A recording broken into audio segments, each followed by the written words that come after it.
Late November, 1964. Atlanta wakes up like any other morning.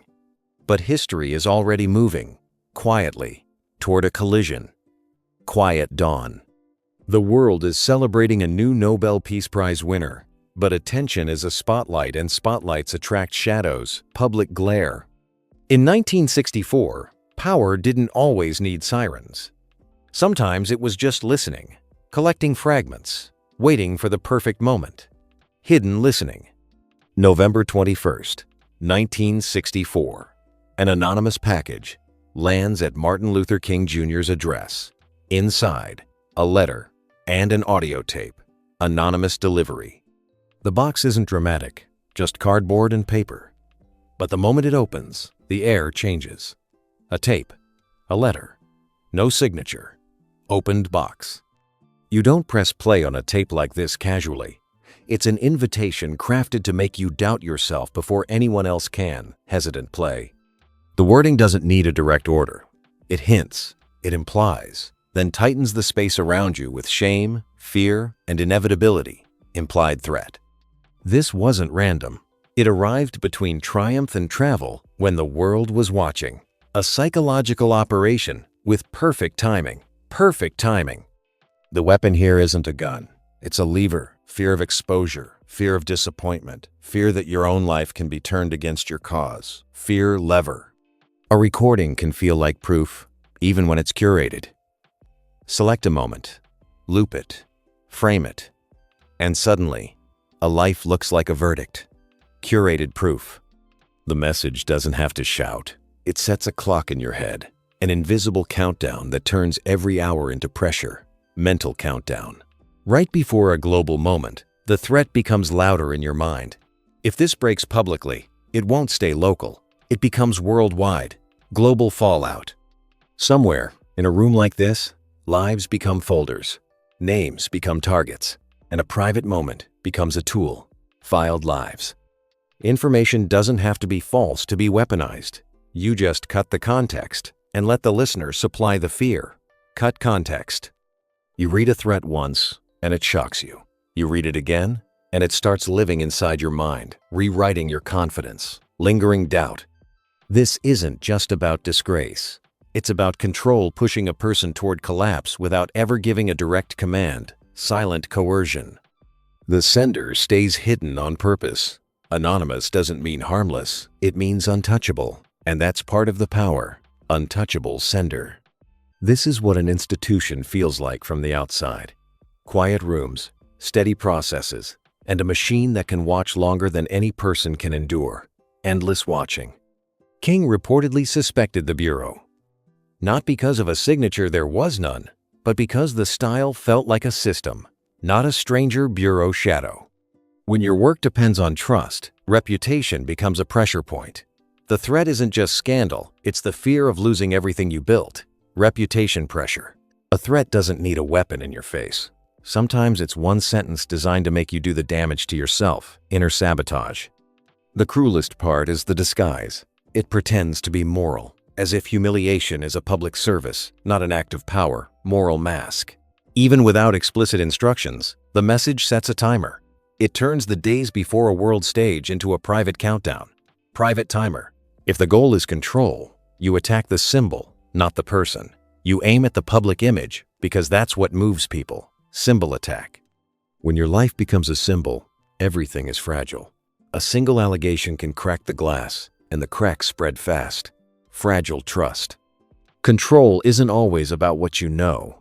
It's about what you can make someone hear again and again until it feels unavoidable, forced hearing. There's no one to answer. That's the trap. Anonymous pressure gives you nowhere to negotiate, only a wall closing in. Closing walls. Right before an international triumph, the message lands like a weight. We can change what the world thinks of you overnight. Overnight switch. In public, he's a movement. In private, he's a man. The package targets that boundary because breaking it can break everything. Broken boundary. Some operations don't aim to arrest you. They aim to redefine you so the public stops listening before you even speak. Redefined voice. Anonymous threats feel personal, but the method feels procedural. like a system doing what systems do: pressure, repeat, deny, procedural pressure. It doesn't say it plainly, yet it corners the reader toward one outcome. That's the horror: coercion written between the lines. Between lines. Violence can be loud, but coercion can be a whisper soft enough to deny, strong enough to crush. Soft, crush. Take something private, strip the context, and it becomes ammunition. Not for truth, just for impact, context stripped. Shame is a cage you build inside your own chest, and once it's locked, the outside world barely needs to touch you. Locked shame. When they set a deadline, it stops being a letter. It becomes a rhythm, tick by tick, until you mistake pressure for destiny. Ticking rhythm. Movements run on credibility, so the operation doesn't have to stop the marches, only make the messenger easier to dismiss. Public doubt. The genius of a package is that it feels physical, real. A box you can touch, doubt you can't put back, sticky doubt. Pressure works best in isolation. When you feel alone with a threat, your mind becomes the interrogator. Lonely interrogation. At some point, the question isn't what's on the tape, it's what they want you to do with it and what you refuse. Refusal moment. This is theater disguised as concern. A staged moment meant to push a man into a role. Guilty, cornered, finished, staged concern. History remembers icons, but coercion targets the human underneath. The doubts, the fatigue, the private fears no one applauds. Human fatigue.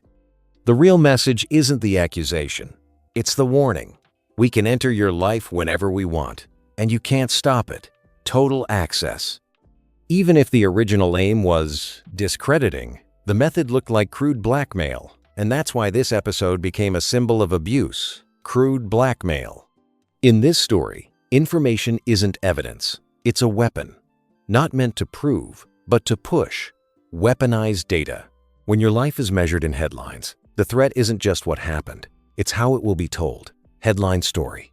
Discrediting doesn't need to win the argument. It only needs to distract, steal the oxygen from the message, and fill the room with scandal, oxygen theft. After the tape ends, the silence is worse, because now your mind starts replaying it without the machine, echoing silence. This is warfare without bullets, pressure without fingerprints. The goal is collapse, achieved through whispers and timing. Fingerprintless war. Coercion changes geometry. The same room, the same desk, suddenly everything feels smaller, closer, harder to breathe in, shrinking space. Leadership isn't only about speeches, it's about steadiness. And threats like this aim to make steadiness impossible, broken steadiness. The most shocking part is how crude it feels. Not subtle diplomacy, just pressure. And that ugliness is exactly why it echoes through history. Ugly pressure. Some lines don't leave your mind. You see them once, and the words keep repeating, even after you look away. Mind echo. Fame isn't just applause. It's exposure being seen from angles you never agreed to, by people you'll never meet. Unwanted angles. This is a trial without a courtroom. No defense, no context, just accusation. Delivered to a man alone. Courtless trial. The goal isn't to argue with him. It's to break the voice, so the message never reaches the room. Broken voice. Anonymous delivery creates plausible deniability. No signature, no official seal, just impact without responsibility. Plausible denial. The irony is brutal. The exact words can fade, but the feeling stays. The point is not clarity. It's psychological residue. Psychic residue. When a leader is under surveillance, every flaw gets enlarged. Not to understand the person, just to shrink their authority. Enlarged flaws. The equation is unfair. One person's private life weighed against a public mission, and the people holding the scale can tip it any time. Tipped scales. Paper can't stab you, yet it can. One envelope, one page, and suddenly a life is bleeding in places no one can see. Paper cut. After you listen, you don't just hear sounds. You taste them like metal in your mouth because you know they're meant to harm you. Metal taste.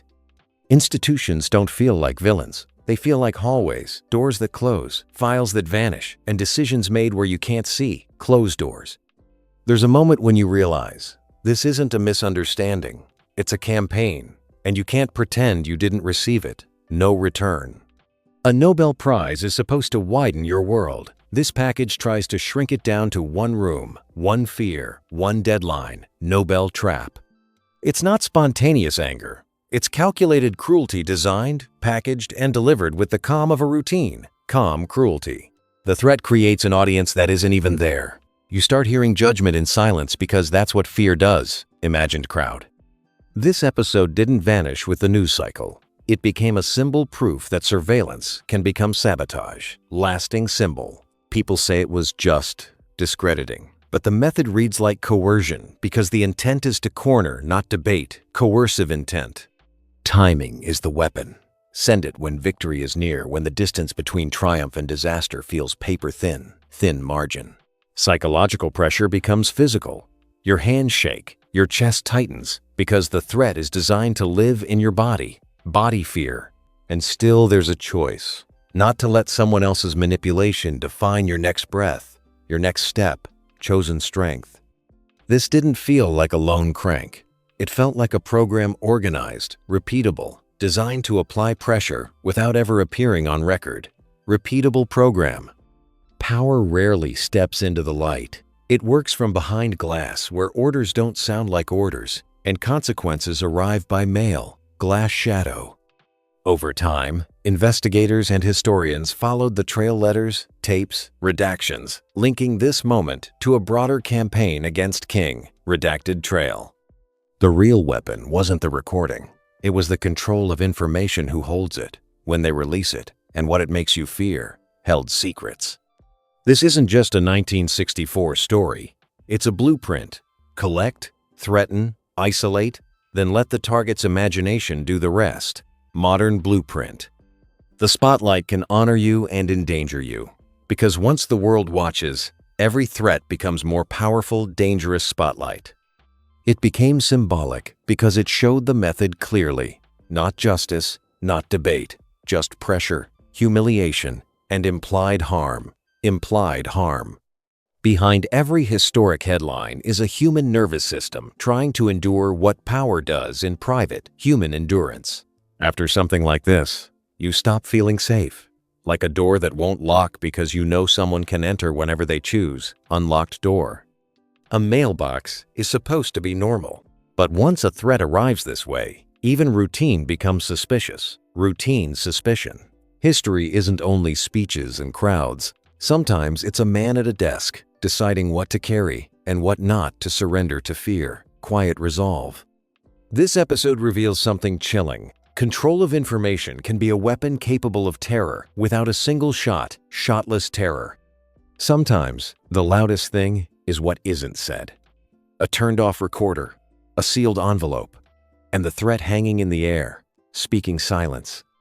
The tools change, but the method stays. Gather, threaten, isolate. The technology evolves, pressure doesn't. Unchanged method. The letter's bluntness is what makes it unforgettable. It doesn't look like justice. It looks like intimidation. And history recognized it as abuse. Historic abuse. The day still begins. People still walk outside.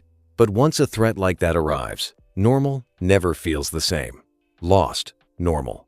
The operation wasn't just to embarrass him. It was to make him disappear from the microphone, from the movement, from history, erased voice. This is how information becomes a weapon. Not by firing a shot, by choosing the moment, shaping the fear, and trying to control the story. Controlled story.